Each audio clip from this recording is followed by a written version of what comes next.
Ce projet m'a apporté beaucoup et à plusieurs niveaux. Au premier niveau, je dirais que ce projet m'a permis d'explorer un thème que je ne connaissais pas très bien et qui nous amène à traiter de questions qui me tiennent à cœur, qui sont cruciales, notamment les questions de lutte contre l'exclusion, contre les inégalités, mais aussi la prise en compte du point de vue des enfants, la richesse de ce point de vue des enfants.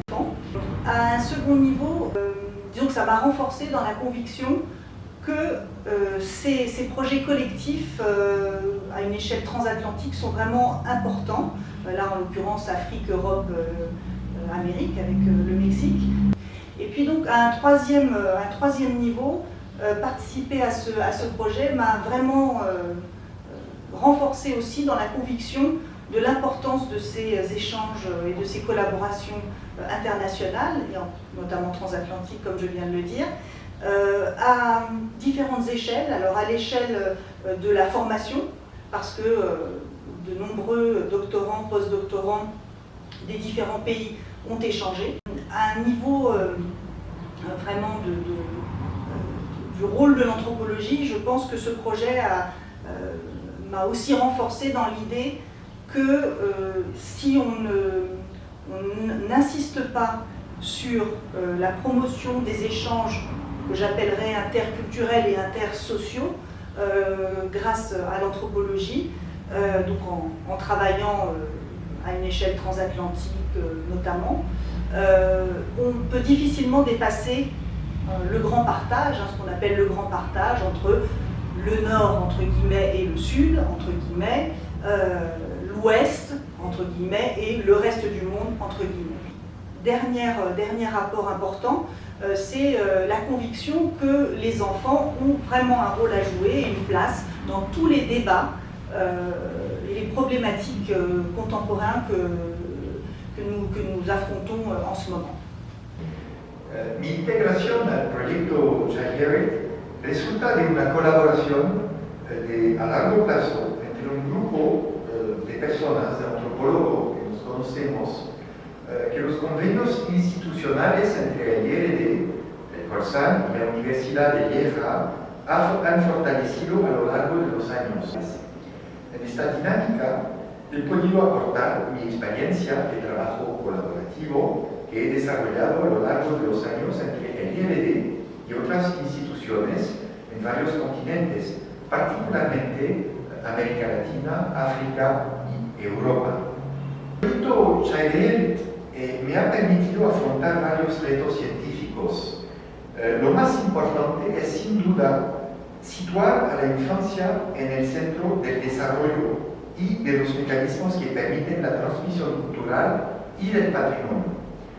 Sin embargo, no solo el patrimonio nunca se transmite como tal, sino que los niños también lo transforman apropiándose de él.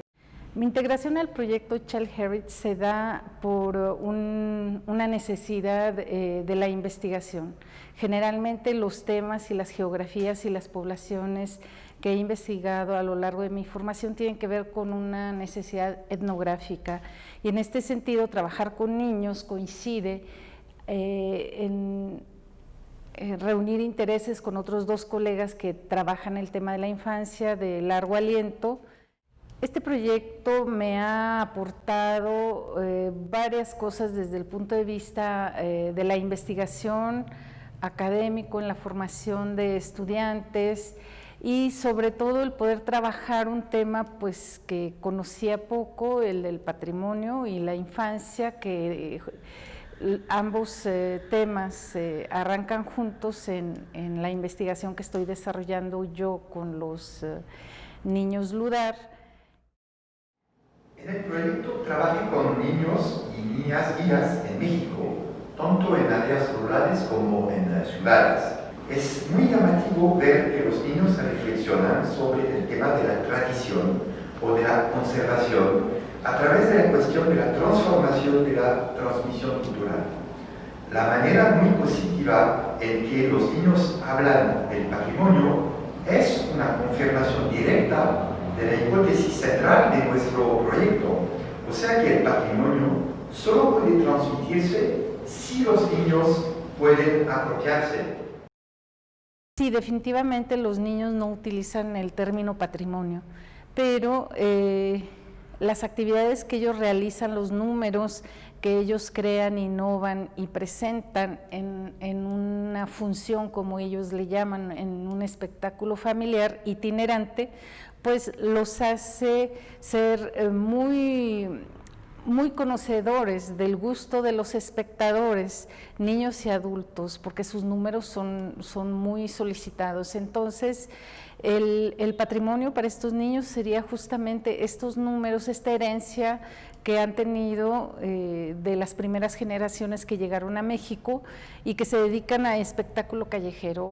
Je suis membre depuis 2017 de Child Heritage, qui signifie enfant et enfance dans la patrimonialisation, transmission, participation et développement, qui regroupe 3 continents, donc l'Amérique, avec le Mexique, l'Afrique, Mauritanie et Sénégal, et l'Europe, la Belgique, la France, le Royaume-Uni et l'Espagne. Donc j'ai eu à participer en 2017 et 2018 aux ateliers et aux séminaires organisés à Saint-Louis-Potosí au Mexique. Durant nos travaux au Mexique en 2017 et 2018, on a eu donc à développer des méthodes particulières partant sur donc, la perspective des enfants dans la patrimonialisation.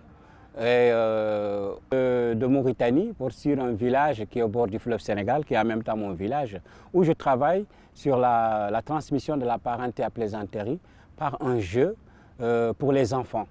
À travers ce jeu, les enfants apprennent d'abord la prise de parole en public, ensuite la tolérance et enfin de l'humour et de l'imagination pour donc pouvoir répliquer dans le jeu. J'ai travaillé également au Sénégal au niveau de l'île de Gorée, qui est une île reconnue comme patrimoine mondial de l'humanité depuis 1978. Et dans cette île qui était un transit pour les esclaves africains amenés donc aux États-Unis. Et c'est un site très touristique. Et depuis 2016, il y a un nouveau phénomène qui est apparu là-bas. Il s'agit des enfants guides, des enfants qui se sont improvisés guides et qui interpellent les touristes et qui montrent aux touristes ce qu'eux, ils pensent comme étant leur version sur l'île de Gorée. Alors j'ai intégré le projet assez tardivement, depuis septembre 2018, à l'occasion de la Nuit des chercheurs qui a été organisée à Liège. Et donc je me suis intégrée au projet parce que je travaille sur la place des enfants dans les rituels chez les Kabyles qui vivent au Togo. Et donc voilà, donc j'ai apporté quelques photos de mon terrain, quelques extraits vidéo. Et ce jour-là, donc j'ai participé aux échanges avec les personnes en discutant avec eux sur qu'est-ce que ça pouvait être pour eux le patrimoine, en essayant de leur faire réfléchir à quand ils étaient enfants, qu'est-ce qui pouvait être du patrimoine pour eux, donc le patrimoine entendu comme quelque chose auquel ils tenaient, qu'ils avaient envie de transmettre et de préserver. Et aussi donc avec les enfants, on a fait un petit atelier dessin où ils nous faisaient des dessins de ce qui pouvait être du patrimoine pour eux. Le patrimoine des enfants avec lequel j'ai travaillé est un patrimoine extrêmement hétérogène vu la société de terrain pris en examen, à savoir Liège, où on a une diversité extrême de repères sociaux et culturels. Si mon objet d'étude est le rapport au religieux, force est de constater que mon terrain m'a appris que le religieux n'était pas au sens strict dans l'intimité des enfants, nécessairement pour eux un patrimoine. Ça l'était dans certains nombres de cas, mais ce n'était pas systématique. Maintenant, si on se penche sur l'hétérogénéité que j'ai nécessairement intégrée et prise en compte dans mes recherches, cela pouvait aller de la musique aux jeux vidéo, l'internet, les livres, les dessins, l'école elle-même, dont les espaces sont largement réinvestis par les enfants. Bref, toute série de productions médiatiques de l'environnement proche ou lointain où ils vivent, où les adultes mettent un certain nombre de choses à leur disposition, mais dont les enfants se réapproprient. Et en se réappropriant, les enfants parviennent à créer du nouveau, dont ils dont ils manifestent ensuite l'importance dans leur vie, et ça rejoint alors la définition opératoire de patrimoine que nous avons adoptée dans l'équipe au sein du projet, qui est celle de choses importantes dans ma vie que j'ai envie de transmettre, que j'ai envie de partager plus précisément, et le partage implique une diffusion avec les gens qu'on côtoie, une diffusion qui est synchronique ici maintenant, et puis aussi une transmission qui est alors diachronique, qui se passe dans le temps, donc passage d'une génération à l'autre. Et de jeunes enfants, donc j'ai travaillé avec des enfants de 6 à 10 ans, ont envie que des choses qui sont importantes pour eux soient transmises aux générations après eux, à leur cadet. Dans le cadre de ma recherche doctorale, je travaille sur un programme national de développement par l'alimentation scolaire à Cusco, au Pérou, qui a la particularité de mobiliser le champ de la patrimonialisation. Ça a donc été l'occasion de mettre en miroir les politiques de patrimonialisation destinées aux enfants avec les processus de patrimonialisation créés par les enfants. Outre un cadre théorique et méthodologique apporté par les chercheurs confirmés du projet, finalement, se réunir avec tous les membres de l'équipe pour partager et échanger sur nos travaux constitue une vraie richesse. Ça incite à une problématisation profonde et à mettre en perspective nos approches conceptuelles comme nos pratiques ethnographiques avec les enfants. Bien, el grupo en el cual trabajé es un grupo TENEC, es un grupo indígena, ubicado también en la cabecera municipal de un grupo de Tanlajas. El patrimonio cultural de los niños con los que trabajé tiene que ver con la toreada, así se llama este evento, la toreada de los diablitos, en el cual los niños se desenvuelven de una manera lúdica, realizan diferentes travesuras y en esta actividad ellos intentan potenciar su fuerza, las diversas cualidades o habilidades como la destreza de la puntería, la velocidad, etc. El hecho es de que en esta actividad ellos consideran que conforme van practicando a lo largo de los años, ellos van a ir adquiriendo la fuerza que les permitirá algún día llegar a ser hombres. Cuando ellos logran adquirir esta fuerza, entonces transitan al campo de los adultos.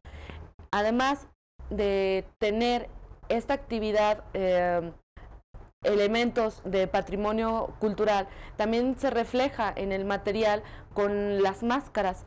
Aunque generalmente los niños no son quienes tallan las máscaras, sí utilizan una máscara en la cual se considera que se esconde el rostro del diablo.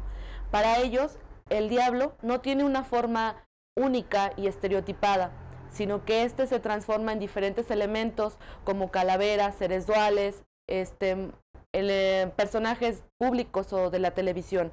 Entonces, a través del taller de máscaras que propuse, los niños comenzaron a labrar sus propias máscaras y comenzaron a crear diversas y muy diferentes representaciones del maligno, ¿no?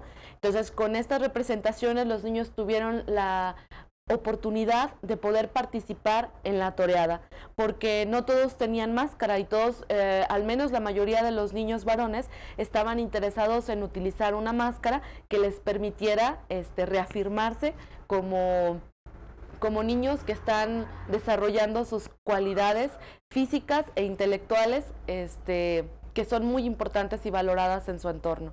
Sí, este proyecto surge de antecedentes que tengo en el estudio sobre el patrimonio. En este caso fue una incursión justamente a la temática infantil relacionada con el patrimonio.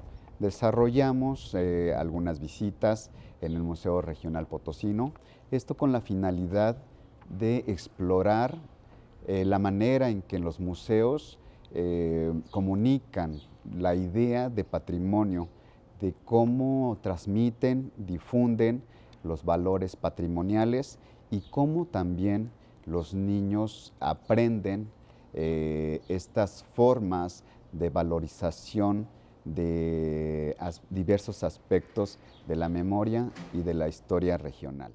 Esta exploración tiene también como resultado y como conclusión que en buena medida los niños no están representados de una manera tan presente en los discursos museísticos.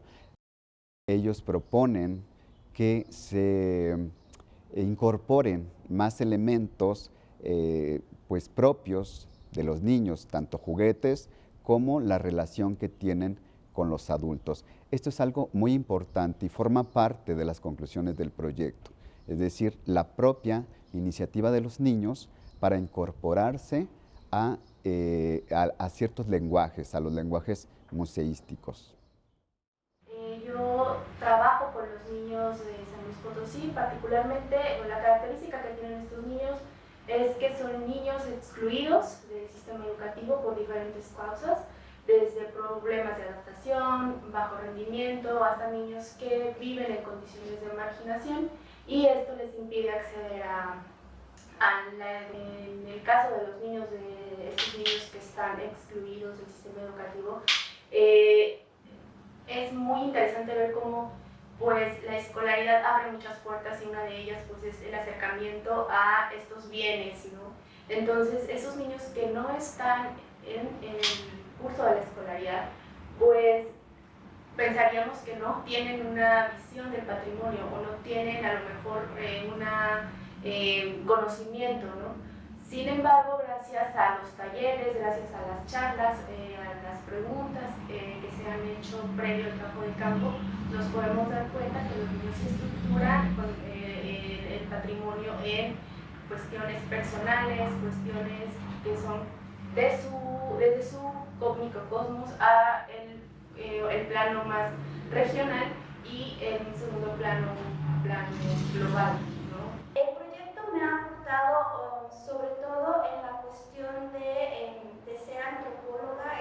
La formación que he tenido ha sido una experiencia muy agradable, porque he podido conocer tanto un aspecto administrativo que los antropólogos debemos de considerar y que pocas veces tenemos oportunidad de experimentar, que en términos coloquiales nos podemos ir fogueando, y creo que como recién egresada esta parte ha sido muy importante para mí, para conocer también la estructura de un equipo de trabajo internacional en este caso, porque estamos hablando de que el trabajo de campo y las instituciones se mueven en lógicas completamente diferentes, atienden a metas y objetivos completamente diferentes, y creo que este proyecto me ha dado las bases para saber cómo balancear y cómo llevar a cabo, cómo conjuntar, y cómo estas dos visiones pueden caminar de la mano, pueden caminar en conjunto. Por un lado, la institución, en este caso Colsan, y el proyecto han tenido la suficiente apertura como para poder integrarse, adaptarse e integrar la lógica de las comunidades, la lógica de los niños, la lógica de los papás, y en otro sentido creo que también tener la responsabilidad de salvaguardar la seguridad, la integridad, y trabajar la confianza con las personas y con los niños sobre todo, es un aspecto fundamental que hemos trabajado en el proyecto. Trabajo con niños preguntándose en qué consiste el patrimonio cultural para ellos. La mirada, la opinión, la visión de los niños indígenas panos en torno a lo que para ellos significa su patrimonio. Las maneras más novedosas para ellos tienen que ver con los seres del monte, con los seres tenebrosos, con los fantasmas, con las cosas que dan mucho miedo. Entonces hay una especie de fascinación de los niños, al mismo tiempo que miedo, ¿no? Que terror, y al mismo tiempo una relación así fascinante con estos seres. Entonces pienso que la manera más fácil de entender qué es el patrimonio para ellos es la relación con los seres nocturnos, con los fantasmas, con los diablos, las brujas, todos estos seres calamitosos que hay en el mundo de las relaciones. Estas personas han decidido rechazar las formas más visibles de su cultura, y entonces han dicho que se han avergonzado de ser indígenas. No es que se hayan avergonzado de ser indígenas, pero sí son víctimas de una discriminación, una marginación social y de racismo muy fuerte. Por esa razón es difícil hablar de lo que significa el patrimonio para ellos. Sin embargo, han encontrado maneras de salvar su mundo, ¿no? Entonces lo han disfrazado y lo han hecho tolerable para los demás, para no ser discriminados. En ese sentido, me parece que es mucho más difícil hablar de qué es el patrimonio para esta sociedad indígena, tuames, adultos, que para los niños. El patrimonio de los niños, aunque no lo hayan comentado como tal, podemos también decirlo así. Los niños nahuas con los mitos y las leyendas que ellos rescataron tanto de padres como abuelos. Las cazadoras de leyendas, donde ellas también rescatan una serie de leyendas de su comunidad. Y 3, con los niños de la zona metropolitana de Guadalajara, donde la lucha libre, la comida y la música formaron parte de este patrimonio, así como también elementos de la naturaleza. Y los problemas que yo enfrenté en trabajo de campo, yo creo que más bien fueron más en el área metropolitana por la confianza, y en el caso de los niños nahuas con el tema de la violencia por narcotráfico. Con las cazadoras de leyendas en la Manzanilla de la Paz, me parece que ahí fue distinto porque yo figuraba como un antropólogo y un profesor a la vez. El aporte al proyecto me parece que tiene que ver con el empoderamiento que tuvieron los niños al desarrollar esta investigación en 2 de 3 escenarios. Uno de ellos, los niños nahuas, ¿no?, que empezaron a hacer un rescate de sus mitos y leyendas en este contexto de migración. El otro es con las niñas cazadoras de leyendas, que también desarrollaron este proyecto, que tomaron como base las herramientas de la antropología y de la etnografía para poder entrevistar, hacer etnografía, etcétera, etcétera, con los abuelos de la comunidad. Y 3, con los niños del área metropolitana de Guadalajara, en el caso de Tlajomulco de Zúñiga, donde fue un trabajo más bien del antropólogo con los niños, ¿no? Pero me parece que esta creatividad de los niños en que ellos desarrollaran la investigación fue uno de los aportes más importantes. Una historia de una señora que se enamoró de un señor y tuvieron un bebé gordito, y un día el señor se fue a trabajar y la señora se quedó haciendo tortillas y el bebé estaba jugando ahí a un lado de la señora, y la señora vio el bebé y dijo: ay, qué gordito está mi bebé, se mira muy sabroso, y agarró la piedra de la masa y le pegó en la cabeza y lo hizo en caldo. Cuando llegó el señor de trabajar, le dijo: ¿dónde está el bebé? Y dijo: anda jugando allá en el patio. Y le dijo la señora: vente a comer, siéntate. Y el señor le dijo: deja, voy por el bebé. Y dijo: no, aquí siéntate. Y cuando agarró la cuchara del caldo, el señor vio el dedo del niño y le dijo: ¿dónde está? Y le dijo: lo hice en el caldo. Y el señor se puso muy triste y fin.